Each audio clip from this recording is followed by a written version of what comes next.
네, 안녕하십니까. 자, 2020년 3월 29일 오후 5시입니다. 오전에 방송을 하나 했는데, 또, 신라젠 문의가 좀 많으셔가지고, 네, 신라젠 얘기를 좀 해볼까 합니다. 네, 저도 신라젠은 굉장히 제 개인 유튜브에서 많이 언급을 했었고, 실질적으로 제가 이제 이런 주식에 대해서 커멘트를 하지만, 워낙 리스키한 종목이기 때문에, 제가 이제 좀 위험한 한 내용에 대해서도 코멘트를 많이 했고, 이거는 좀 약간 쉽게 말하면 좀 투기적으로 들어가시. 저도 너무 이때 너무 흐름이 좋아서 이날 너무 움직임이 거래 터지는 모습을 보고, 그래서 그게 좋아서 요때 요 부분에서 좀 볼까? 요 가격대가 얼마? 요때 이제 조정을 받을 때 좀 일부 좀 들어간 부분이 있습니다. 네, 아예 이때가 아니구나. 이때구나.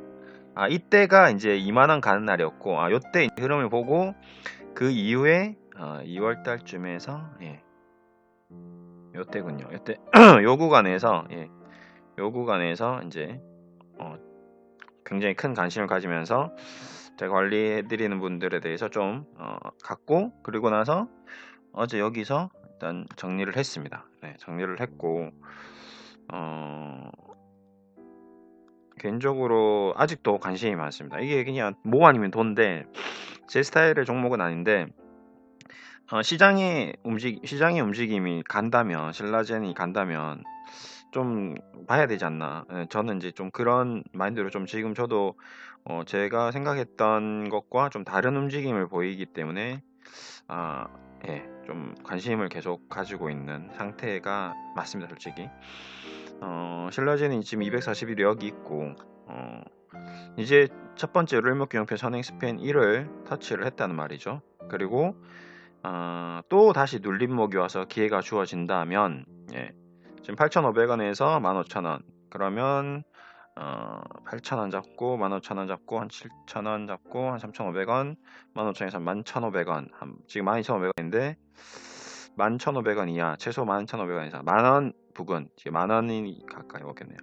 만약에 다시 한번 신라젠이 만원 부근에 온다면, 안 올 가능성이 더 높겠죠, 확률적으로. 만약에 만원 부근에 온다면 또 한번 들어가고 싶은 마음이 굉장히 많이 생길 종목이 신라젠인 것 같습니다. 제 개인적으로 이게 이제 이유는 간단합니다. 딱 솔직히 제가 봤을 때는 신라젠은 처음부터 지금까지 계속 반복적으로 세력들이 가지고 놀고 있는 주식이다라고 저는 생각하고 있습니다. 제 개인적인 생각이죠.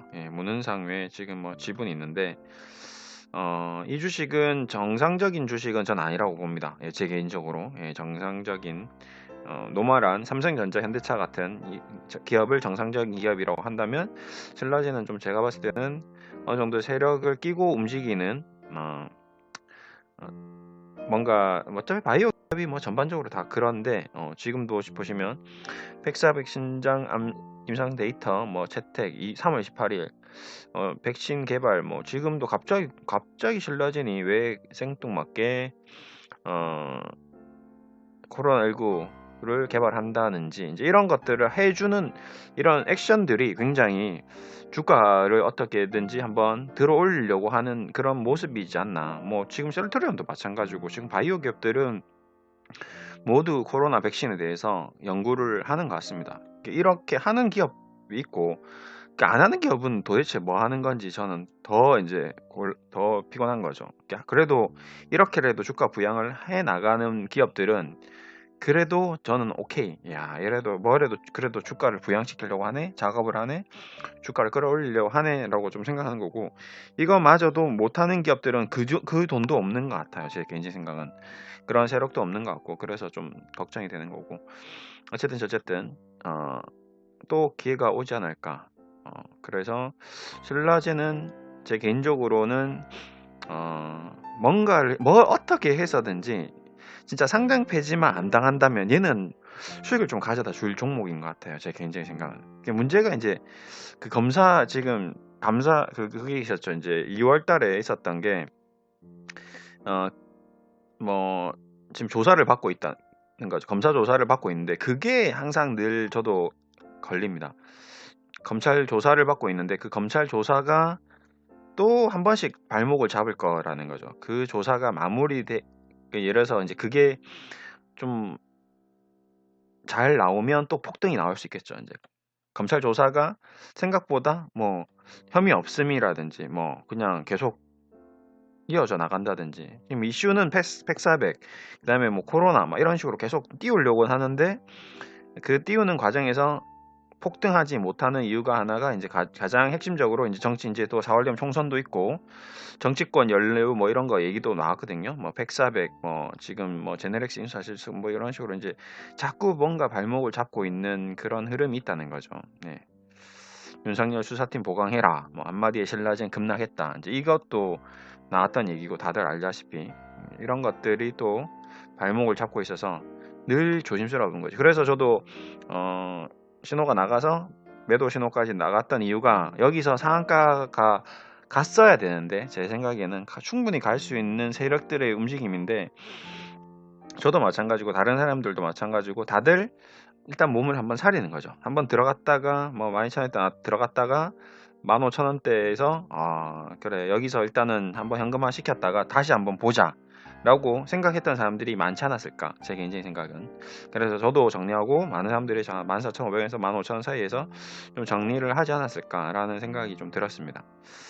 그러고 이제 앞으로가 문제인데 이제 일단은 터치를 한 거거든요. 이제 한번 간을 본 거거든요. 그래서 윤석열 이 검찰 조사 건만 좀 없으면 좀 적극적으로 다음 주에 공략을 하고 싶은데 아직은 모르겠습니다. 하여튼 호가창을 보고 있으면 예사롭지가 않아요. 호가창 움직임이 요 최근 한 번, 두 번, 세 번, 네 번, 다섯 번, 다섯 번 정도 이상을 굉장한 어떤 힘이 느껴졌었거든요. 야, 이거 뭐 나온다, 뭐 나온다, 뭐 나온다 했는데 하나, 둘, 셋, 넷, 다섯, 여섯 번 정도 움직임을 보이다가 결국에는 코로나로 확 쳐버리더라고요. 그렇게 했는데 그러면 이제 또 뭔가를 준비하고 있지 않나. 충분히 뭔가 준비가 되어 있는 종목 중에 하나다. 그래서 저는 보고 있습니다. 그래서 일단은 뭐 만원대 부근에서 했는데 뭐 이래서 8,500원이 이탈된다면 이제 손절을 또 해야겠죠. 뭐 손절 라인을 잡아야 되겠죠. 이 종목도 무조건 끝까지 끌고 나가기에는 좀 부담스럽고 그 다음에 이 종목을 접근하실 때 가장 첫 번째 주의해야 될 점은 절대 전 투자 자금을 몰빵을 하면 안 된다는 거죠. 이 종목은 지금 검찰 조사를 받고 있기 때문에 여차하면 거래 정지에 대한 위험이 있습니다. 제일 주의해야 될 게 1개 거래 정지. 그 다음에 상장 폐지 위험. 자, 이 부분을 절대 모르는 상태에서 하면 안 된다는 거죠. 예. 거래 정지나 상장 폐지에 대한 위험을 안고 있기 때문에 언제든지 절대적으로 투자 자금의 10%를 넘으면 절대 안 됩니다. 이 종목은 내가 1억 있다. 그럼 1,000만 원은 날라가는 한이 있어도 내가 들어가고 싶은 사람들은 들어가되 지금 이미 뭐 묶여 있는 사람들은 어쩔 수 없는 거고 거래 정지나 상장 폐지가 계획 뭐 어떤 정해져 있는 건 아닙니다. 그냥 제가 미리 위험 고지를 해드리는 거죠. 꽝 됐다. 다시 망했다.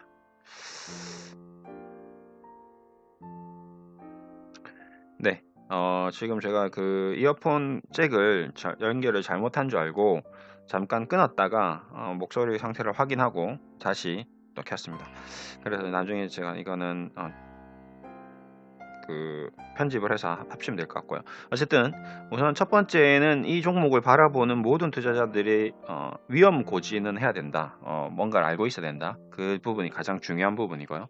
그 부분을 알고 있는 선상에서 이 종목을 이제 투기적으로 접근을 한다면 충분히 좀 수익을 가져다 줄 수 있는 종목이다. 지금 계속부터 신라젠에 대한 얘기는 정말 많이 했습니다. 이때 이제 급락한 이후에부터 수차례 관심이 많고 투기적으로는 수익이 날 수 있는 종목이다라는 얘기를 많이 했는데 지금도 여전히 마찬가지입니다.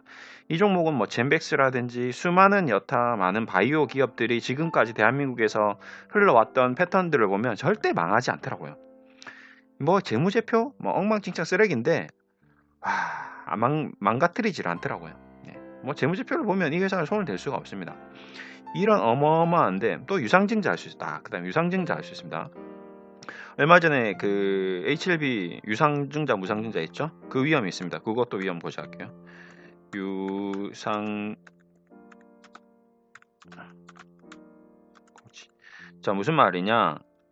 왜 유상증자를 할 수밖에 없느냐? 얘는 돈이 없어요. 얘네들이 연구회사예요. 계속 보시면 2014부터 2020년까지 몇 년을 한둘 셋 넷 다섯 여섯 6년 연속 적자예요. 근데도 상폐 안 시키잖아요. 왜? 연구회사인데 얘네들은 연구만 해라. 돈이 밑빠진 독이 맞습니다. 근데 이 밑빠진 독에서 뭔가 터지면 이제 대박 터지는 거죠.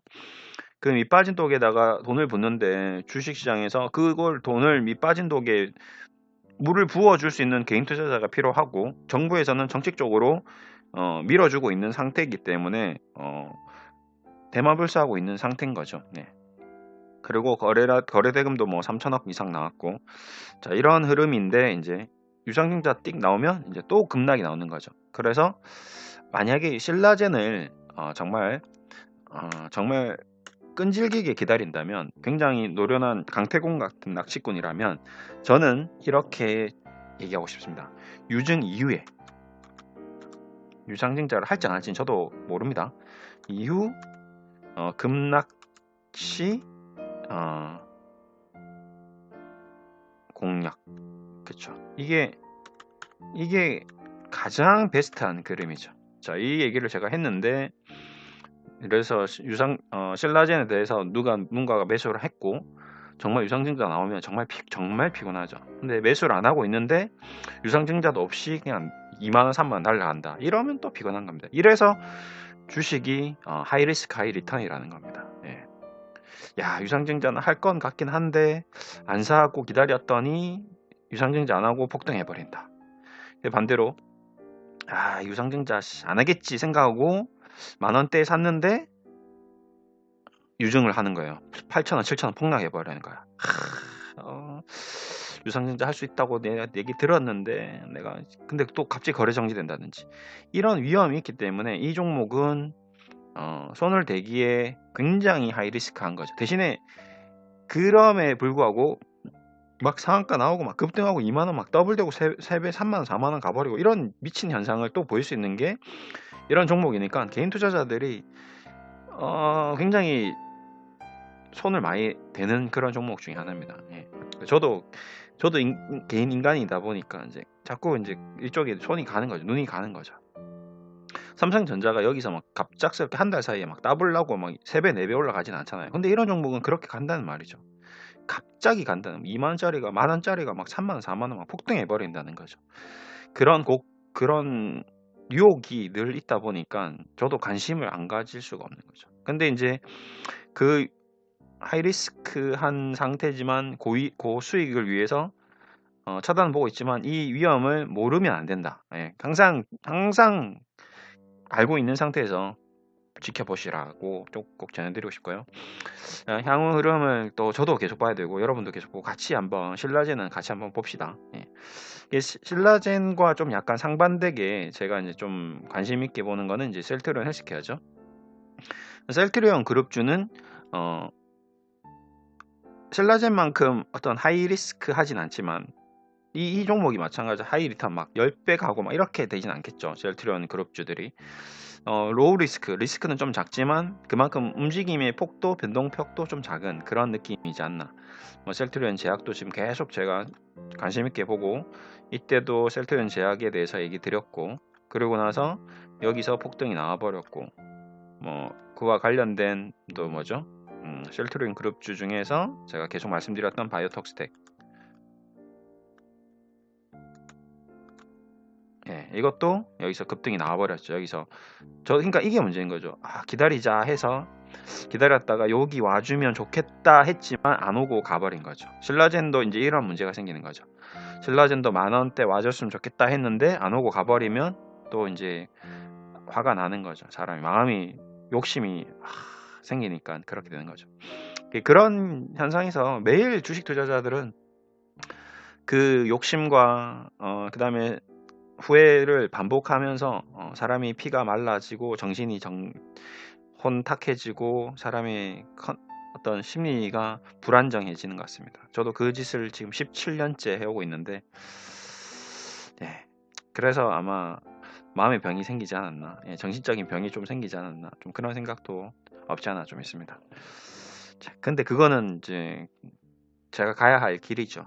저는 그 길 위에 서 있는 사람인데 그 길이 싫다면 모든 것을 다 내려놓고 주식창을 덮고 이런 얘기도 하지 말고 산에 가서 살든지 아니면 어, 떠나 있든지. 그래서 제가 한번 1년 동안 영국에서 떠나 있었던 적이 있습니다. 저 혼자 전업하면서 런던에서 공부를 했는데 웃기지만 런던에 있는 1년 내내 제가 샀던 주식 미래 컴퍼니라는 주식을 수익을 엄청난 수익을 못 보고 나온 후에 그다음에